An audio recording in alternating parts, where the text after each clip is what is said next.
Okay, good. Very good. Well, it is a pleasure to, I think I may have met you before, but I'm not sure. Either meet you again or see you again or meet you. That's okay. Thank you for this time. It's been a real pleasure getting to talk to some of the older past presidents before me. I knew a few of them, but it's good. I mean, it's been really good. Well, Um, I am really, I'm looking forward to talking with you. My guess is I'm the oldest one that you're talking to, and probably, the people around me are probably all uh, have already, Actually, I yeah, I passed started away. I started with Norm Gallagher. Okay. He was in a hospital, and I was talking to him in his bed. He was not doing well, but he Um, was the oldest. okay. Marcia Gutfeld was Yeah. before you. Tom O'Brien, Okay. and let's see, who else was there early? I got Marvin Liu Okay. I remember. and Marcia Jacinto, I just finished with. Okay. Know all of them. And yeah, I mean, it's been, again, it's been a real pleasure. Well, that reminds me of a couple. Marvin, I did not recall until you mentioned his name, and now he is of the same vintage as me. Uh, Norm was maybe even before me. Oh yeah, he was I in the don't think he 70s. was on the board of directors when I was, but I certainly knew of him, and he was Yeah, one of the few upstate people at the time, actually. okay. One caveat I want to just mention, this is Sure. being recorded, so Okay. please, when you talk about people, try to be kind and considerate. Of course. Of course. Just to make sure everybody is not doesn't get into trouble. Of course. And what are you going to transcribe this and It's being write it up, or recorded, what are you going to do? and I haven't decided yet. I'm going to try and excerpt all of these talks into some video that people can look on our website I and see. see what goes on in the past. Okay, well, that's very interesting. Actually, Ohio is starting to do something a little bit like this, but it's not the past presidents. It's people that have won the top award in Ohio. And Hmm. uh, they contacted me about a year ago and he, um, asked for some background and so forth, but they want to sort of call on us from time to time if they have an issue or perhaps get involved in some ex officio committees or so forth. I haven't heard too much sense, but anyway, you reminded Okay. what you're doing reminds me a little bit of that. Okay. So let me get started by saying good afternoon. I am here with Wayne Conrad, who was president of the State Council from 1981 to 1982. And I actually have a picture of you Okay, way back when. looks familiar. When you joined the State Council, were you a staff member, student, resident, or management? I was the director of pharmacy at the Erie County Medical Center, and I had recently moved uh, to New York from Kentucky, although I'm a native New Yorker, and I had gone to SUNY Buffalo undergraduate. Um, I took a position after as director of pharmacy at Erie County Medical Center, and I was actually hired by SUNY Buffalo. I was a full-time faculty member, but my Hmm. practice was as director of pharmacy at ECMC. And just this, there may be another question after this, but I just want to make sure that I get in that I had I had gotten to know Kurt Kleinman through Hmm. ASHP organization work, and I had surveyed his residency program on a Fior. And soon after I became director of pharmacy at ECMC, Kurt called me and congratulated my position, welcome to back to New York. And he said, I hope that you'll become a member of the New York State Council and become involved. I know something about you, and I think you can really contribute. And we really need more members from outside of New York City. And that's how it all started. Uh, and I went to the annual meeting at Cooperstown and met a whole bunch of people and went on from there. So fond memories. Hmm. Well, that was my next question, which you got out, is who made you want to advance in the organization? And how many of the previous past presidents did you know, and what were they like? You mentioned Kurt Kleinman. Well, I have always been an organizational person, or part of my philosophy is both that you give back and also you develop your career as not in that organization development is part of your development of your career. So I've always felt that way, and I've tried to instill that into uh, my staff, my employees, my colleagues. Uh, I I remember so many people from back then, and it was like a light bulb went on when I first went to Cooperstown, and Kurt introduced me to so many people. And I must admit, in some ways, I was a little taken aback because what struck me and stood out to me is that these are a bunch of very assertive, if not aggressive people. And I sort of wasn't used to it. And I tell this story a lot because uh, it turned out to be, and I quickly became aware it was a good thing. And I became a little bit more assertive because I learned from them. And so, to answer your question, uh, Bernie Mel, wonderful, wonderful gentleman, just a real gentleman and very articulate. Um, Mhm. uh, all of these people were very, really devoted organizationally, and I consider Bernie a really good friend, as I do the rest of these people. Ray Sandusky, you talk about whether there were staff or not involved.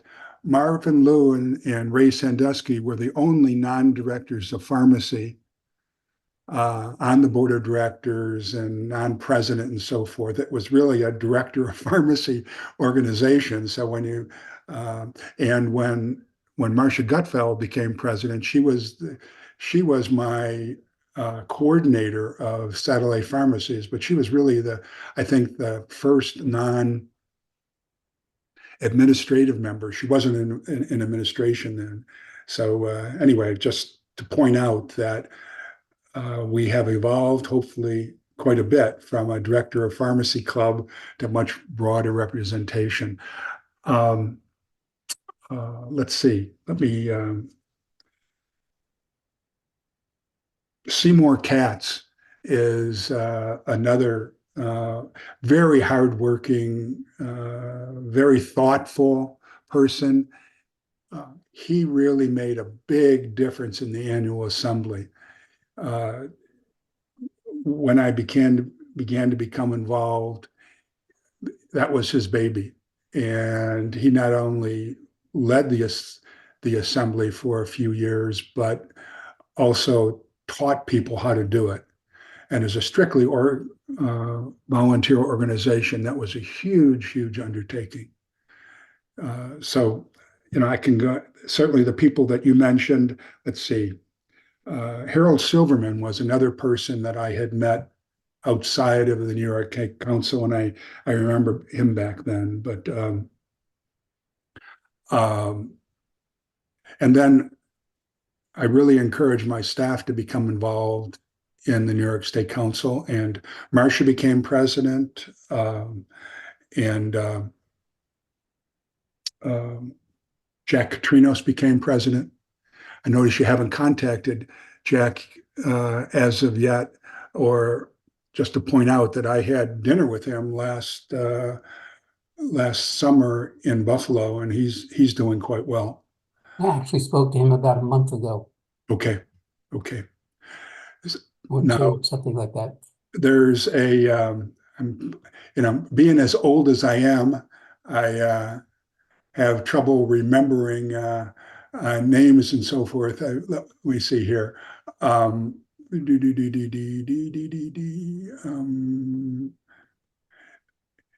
The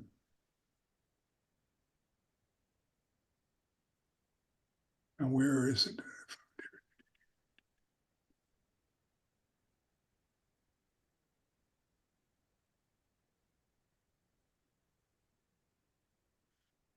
Even having trouble finding now, but who is the director of residency at Montefiore? At Montefiore Yes, now, yes, Mark Sinnott. yes. And the reason I mention Mark Sinnott is that um, um, you know, I think perhaps a majority of the people that you've spoken to and will speak to have spent all or most of their career in New York State. And this is one way that maybe I can talk to you a little bit differently in that I practiced in New York for part of my career, but even a larger part of my career was in Ohio. And I met Mark as in my capacity of residency surveyor, and he was a guest surveyor. And once I got to know him, I really tried to hook up with him, and he and I probably did 7 or 8 uh, residency surveys together. And when you do a survey with a practitioner, you get to know them pretty well. You have a lot of time to talk about things, and so he would keep me up to date about the New York State Council. So much of what I learned about the New York State Council since I left New York was through Mark. Okay. So what challenges did you see as a member, board of director, and president in the organization? Well, the when when I first joined the organization back in 1971, it was the second, I believe, it was the second largest state organization in the country, and it was almost as large as California. California, I believe, was a little bit larger, but one of our challenges was, as it is now, I believe, to continue to grow members, and so that was. We also wanted to get more involvement from people outside of New York City. That was a long-standing effort. Um, so those were two things that I recall that were important to us. The assembly was the major moneymaker, was the major event. It was just huge. It just dominated our organizational life. And my guess is that it's something similar today. It was a huge amount of work. I was the assembly program director a few times, but we sort of took turns in leading the overall event. I never did that, but many of my other colleagues did. There were a few specific challenges to when I was president or my presidential years. On the one hand, my presidential year went smoothly. I don't remember any conflicts or so forth, but there were a couple big events that I think are of value historically.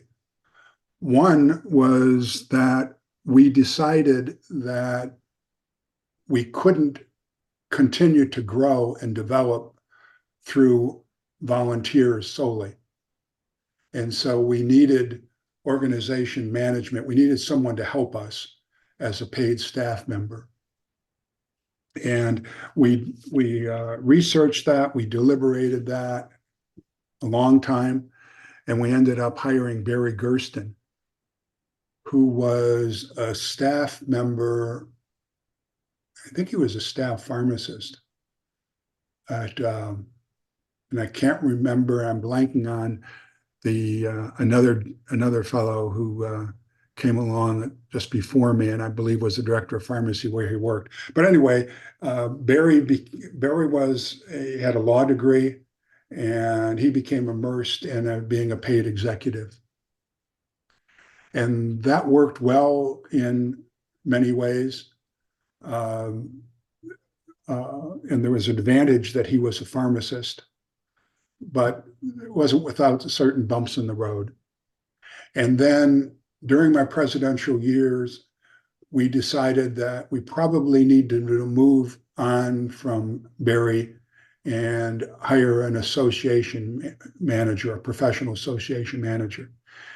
And we hired a woman by the name of Margaret Gloss, who was the president of, I don't recall her company name.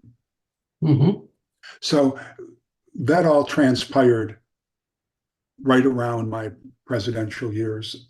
The other, what I would mention that I think was quite significant for us back then was what I would call the technician controversy.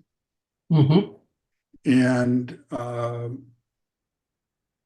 during the time that I believe it was when I was president and then maybe past president, and probably went the year after that as well, the State Board of Pharmacy began citing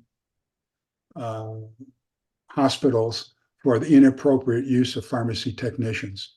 And I'm not sure how familiar you are with this, but it became a huge issue, just a really contentious situation, and serious from the point of view that they were really citing hospitals, and they were threatening to close down. And that was just a very Mm-hmm. serious situation. And so we began a series of negotiations with the State Board of Pharmacy, and we solicited help from the Hospital Association, and we got legal assistance from lawyers in hospitals that had been cited. And Bernie Mel's hospital was one of the big ones that was cited. And uh, and I'm blanking on the name of his hospital now, but uh, they really fought it. And out of that became some compromises, which eventually led to new laws and regulations in terms of technician ratios and so forth. So I don't want to go on and on about that any more than I already have, but that was a very big thing. It reminds me a little bit of what you may be facing now in terms of pharmacists prescribing. You know, that you really you got politically involved, you really rallied the troops and that sort of thing. Yep. Bernie Mills Hospital was Mount Sinai. Mount Sinai, yes. I'm I sorry. worked there for 30 years. Oh, is that right? All right. Yes, that's I, okay. uh, Actually, I was a resident there in 82, and I do remember the technician issue. okay. Bernie Well, working with Larry Mulkiver, changing Handbook 11. well, when they cited uh, uh, that Mount Sinai, they really barked up the wrong tree, Yeah, because Mount Sinai decided we're going to go all in and fight this, and yeah. they became a leader that we, the New York State Council, partnered with to get the thing resolved. I don't think we would have been able to be as successful if it hadn't been for a few major hospitals in New York State, Yeah. like Mount Sinai. So getting back to questions, how often did the board meet and what was it like? Was it conference calls, face to face. Didn't have Zoom, so couldn't be Zoom. Well, I'm really glad you asked that question because I remember it fondly. During the time that I was president, all of the meetings were in Albany. And the vast majority of the board was from New York City, and they would train up to Albany. And myself and a couple other board members that weren't from New York City would drive. And it would be a weekend meeting, start on Friday, end on Sunday. And it was very arduous, very intense. Sometimes it would meet after dinner. We sometimes would have a drink back in our rooms. We just talked pharmacy nonstop, or mainly pharmacy. We talked other things too. But people worked very hard. It was very professional, but we also had lots of fun. And the people were wonderful. They became my good friends. Okay. And I think you answered this one was, you said there were no mishaps, major mishaps or major issues that would be good for new presidents to not repeat.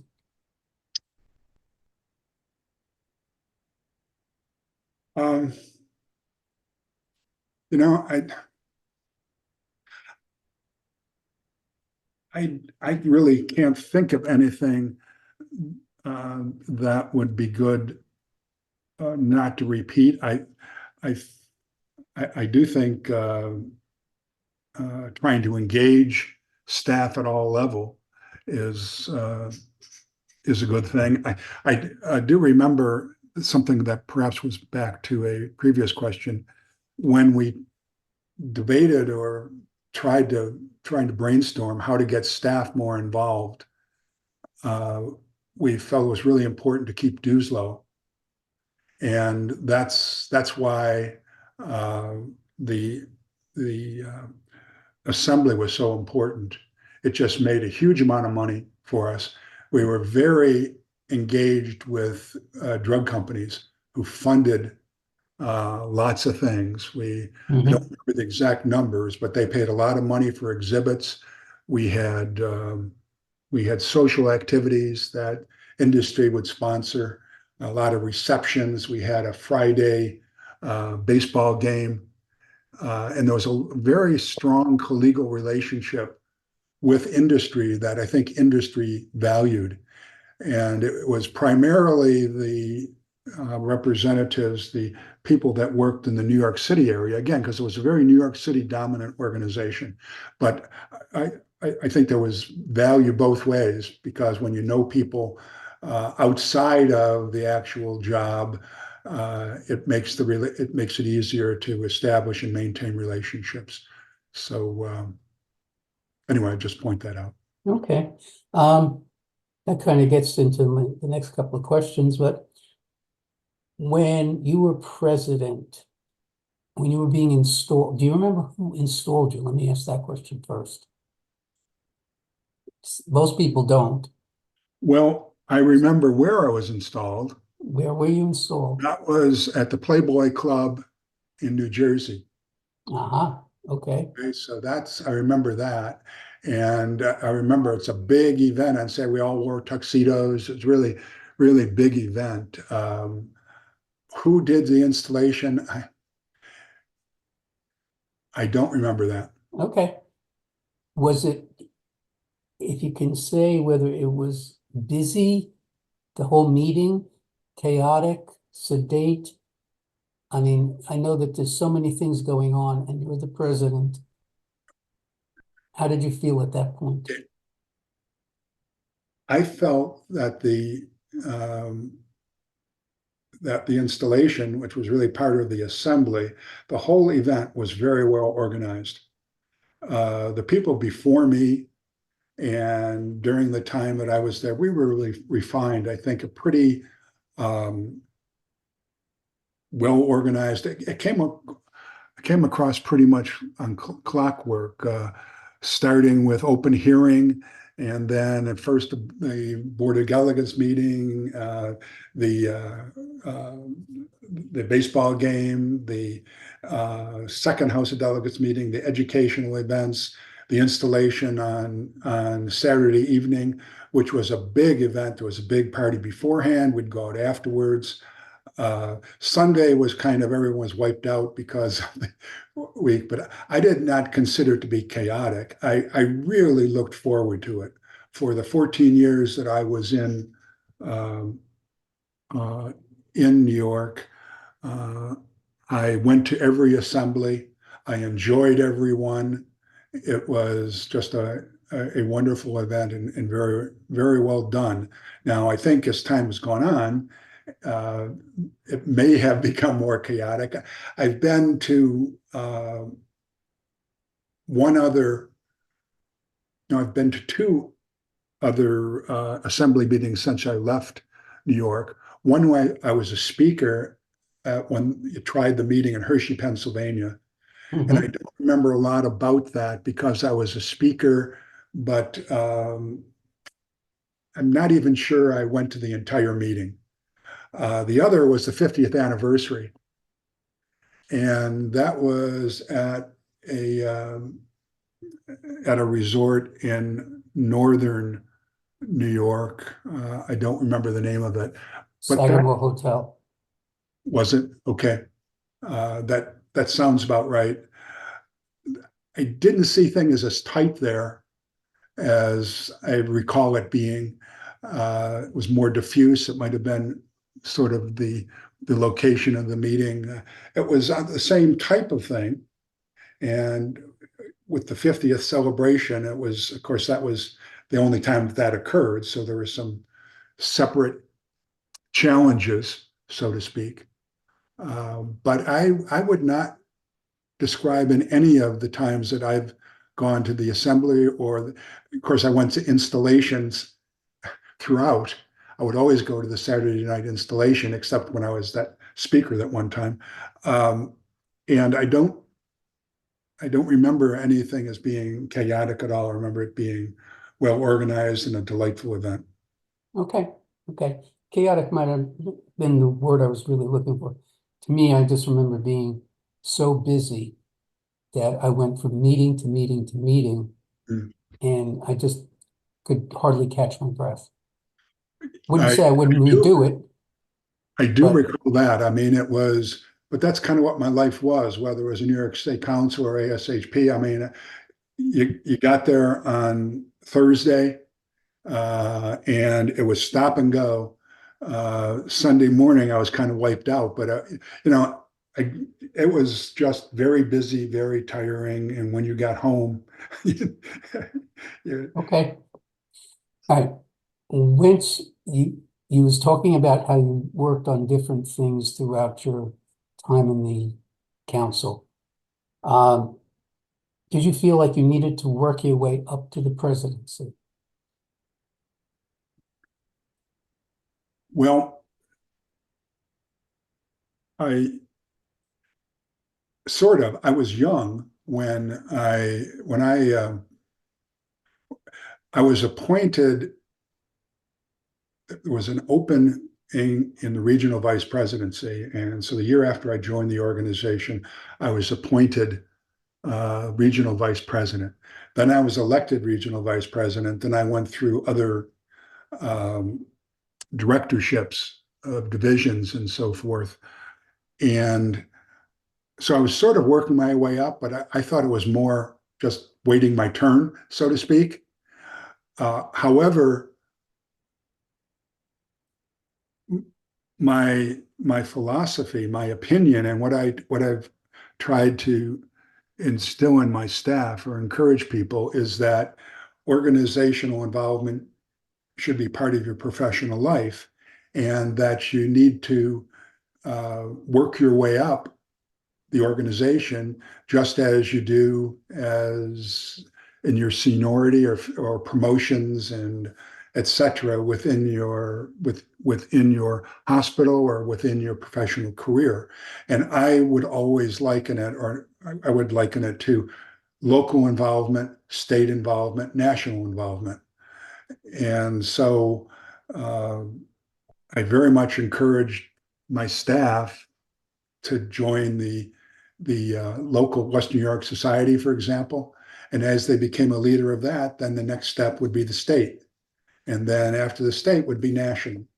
Okay. And that's how I conducted myself. Um, but I, So, so yeah, I guess my next question is, with the new generation, a lot of times they want to take the top spot quickly. Mhm. Do you think that they'll be able to move the organization forward? Well, a person who is elected president without having gone through and been a part of other parts of the organization, I believe is at a handicap. So I think you may be able to be fast tracked, but my opinion would be that you need other experiences prior to your presidential year. And even though might have been qualified in terms of other things to be president pretty quickly, the New York State Council, I think it benefited me to gain as much experience in much different parts. And if I'm reading your question correctly, um, I just think there's too much involved in being in the president, and um, so I'm not. Okay. Final question. Any final parting remarks that you'd want to, final nuggets that you would give to an up and coming president in the future? Well, as far as someone that has has been elected president, I Who would wants to say, be president? So, who wants to be president. If someone that yeah. wants to be president, my advice would be to be active in the organization uh, from the get-go, pay your dues in terms of supporting the organization, and when you get the opportunity for run for president and be elected, develop a strategy of what you want to accomplish in your presidential years and set realistic goals. And during your time, try and move the organization forward. Listen to your members. That's something that I guess as I look back, um, perhaps whether it was the uh, hospital pharmacy organization or the professional organization, the leaders perhaps didn't listen as much and engage staff as much, and we would have undoubtedly learned more, and we may have motivated those individuals to become more involved. Okay. With that, we'll end our recording, Okay, and they'll wind up editing this out. But thank you so much. It's been a real pleasure. Just so and again, you may not remember, but I actually worked for Kurt Kleinman when I first moved back to the is that um, right? I did not remember that. What capacity? I was a night pharmacist when I first moved back, and then I went to St. John's for a master's degree. Okay, Finished that, and I did the first year in '82. I was the resident at Mount Sinai.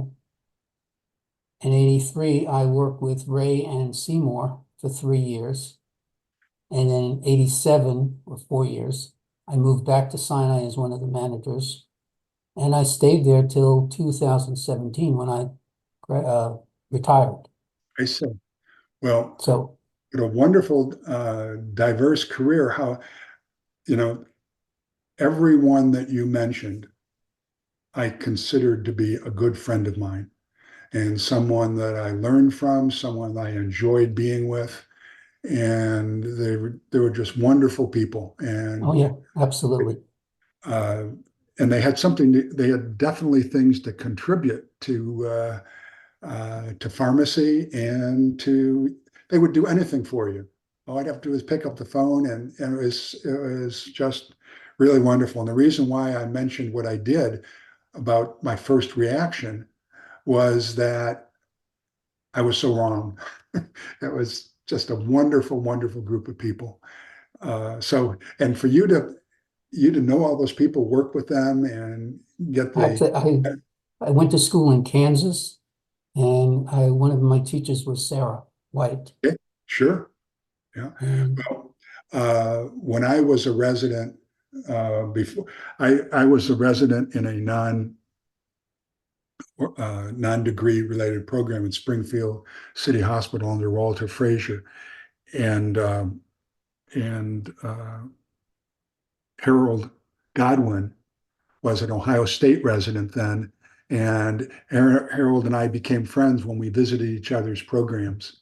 And so that's where that's where I met him, and how far it goes back. And he's somebody that's still alive, still oh kicking. yeah, I actually, I had chat with him him. for a professor for about a week and decided I didn't want to take that course. Well, I have fond memories of him. Sarah as well. Yes, so many good people in pharmacy. Frankly, I really miss it. I don't have much contact with anyone in pharmacy anymore. A few phone calls now and then, and so forth. But I retired from ASHP in 2021, and yeah, my position with ASHP allowed me to travel a lot, even though during COVID it was uh, Yeah, uh, Skype and so forth. But I was able to, you really needed to keep up in pharmacy in order to survey residency programs. And I didn't realize how much I would miss it. And I guess the last contact I had uh, with someone in pharmacy was actually Jack Catrinos last summer when I went there for a birthday party for somebody, and he and I had dinner together. So I enjoy it, and I am glad to contribute in some small way. If this does end up uh, in some written matter or in some newsletter or something, I'd appreciate if you send it to me. yeah. From what I can, again, I haven't really sat down and thought about what I want to do with it, but I really want to probably put all of this online so that anybody Okay. can come in and speak to listen to various past presidents. Um, I just finished a PowerPoint, the last annual assembly for the origin of the council, Uh, which I was really surprised at. That it started out with a dozen nuns is that in, right? in 1958. I had no idea.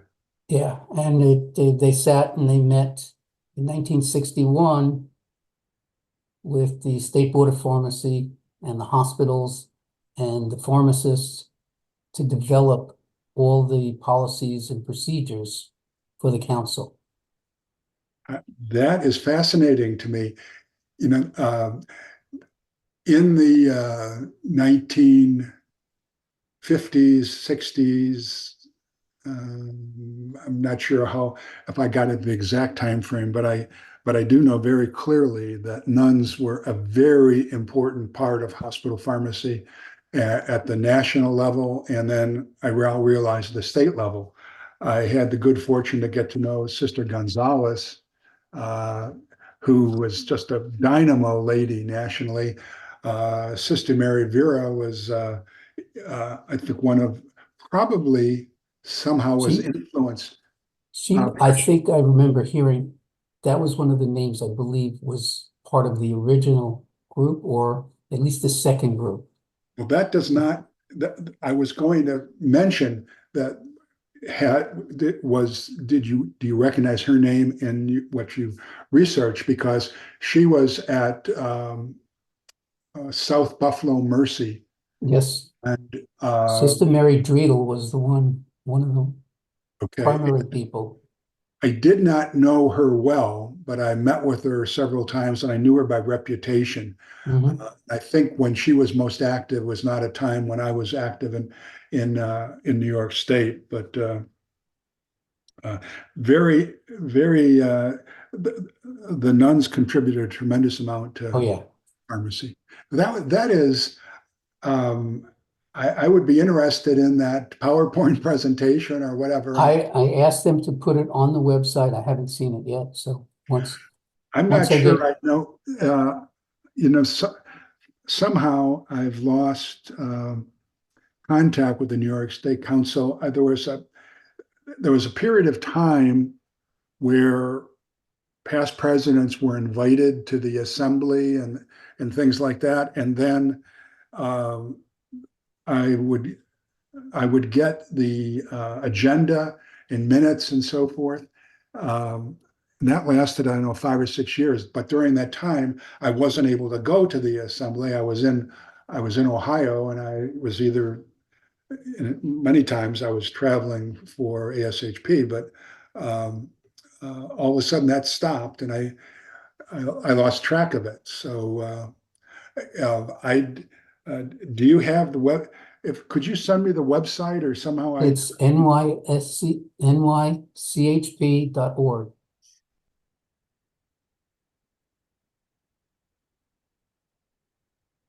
that is easy enough. Yeah. And And actually, Lee Briscoe Dwyer is going to be president of ASHP, and she was past president, and I think she's a director of a group of hospitals, a system up mid New York someplace, I think. okay, well, I don't believe that there has been a president of ASHP from New York. I think this There is the first. was one, Lou Jeffries, Oh, who Lou was the Jeffries. When that's he right. was Was the it New York? first one, Okay. and Lee mentioned that it's been 50 years since there has been one, and Okay. she's the next one. That certainly rings well. I actually got to know Lou and attended a few. He wasn't in New York when I was in New York, but he attended a few meetings. And nationally, he and I roomed once together, which was a real experience. But Lou is quite a guy too. Yeah. Yeah. Well, that is All very, right. very nice talking with you. And let me know if I can be of service anyway, and if you want me to help you edit some things or whatever, and I don't want to bother you or so forth, but I'd be willing to help out if you need me in some way. Okay.